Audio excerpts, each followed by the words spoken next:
Nii, nädal jälle möödas ja probleemid süvenevad.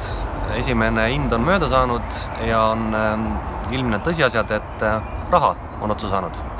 Ehk siis tegime kiire kalkulatsiooni, Kätlin tegi kiire kalkulatsiooni ja me vaatasime, et me oleme kulutanud rohkem raha, kui me alguses planeerisime, mille siis tagataustaks on see ja minu selline õpetus Kätlinile on see, et kõik kulud tuleb kirja panna. Transport, kütus, kas või see, kui on vaja lapsehoidjale raha maksta, ka see on tegelikult firma kulu. Ja nüüd siis on olukord selline, et me kaalusime ja kaalume ja analüüsime erinevaid võimalusi, kas ja kuidas saada täiendavat investeeringut, sest meil on vaja jätkada tootmist ja tootmisse on vaja teha investeeringuid. Summad ei ole suured, aga kontekstina meie müügimahtude ja tegevuse üldises tasemes on see piisavalt suur summa.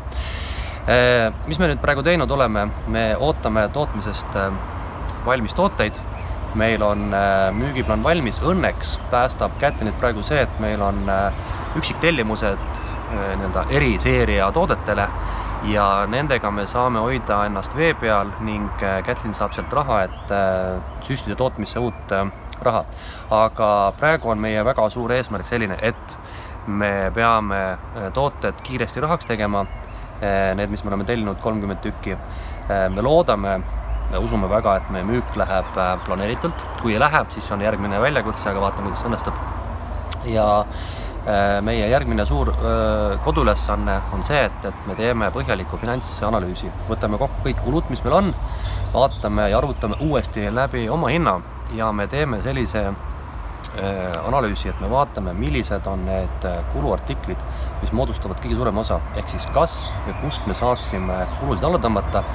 Alati on võimalik müügihinda tõsta, aga praegu me seda pidi ei lähe, sest me ei ole üldse veel kindlad, kas see hind, millega me turul läheme, on vastuvõetav või mitte. Ja tegelikult alati on võimalik kuludega mängida, kui me leiame veel paremaid allikaid, kust osta tooteid. Kätlin on päsinud, ma täna pidin tugevalt tema motivatsiooni üles tõstma. Ma loodan, et see väsimus läheb üle, sest et palju töid me teeme ise siin ja Kätlin peab olema praegu direktori ja koristaja rollis ühe korraga. Lisaks sellele on siis läbirääkimised erinevate turundus- ja müügianalitega. Kõike me praegu veel ei saa avalikustada, kellega läbirääkimised käivad, aga me oleme stardivalmis kohe, kui meie tooted on olemas. Loodame seda teha hiljemalt järgmisel nädalal, ehk siis näis, kuidas õnnestub.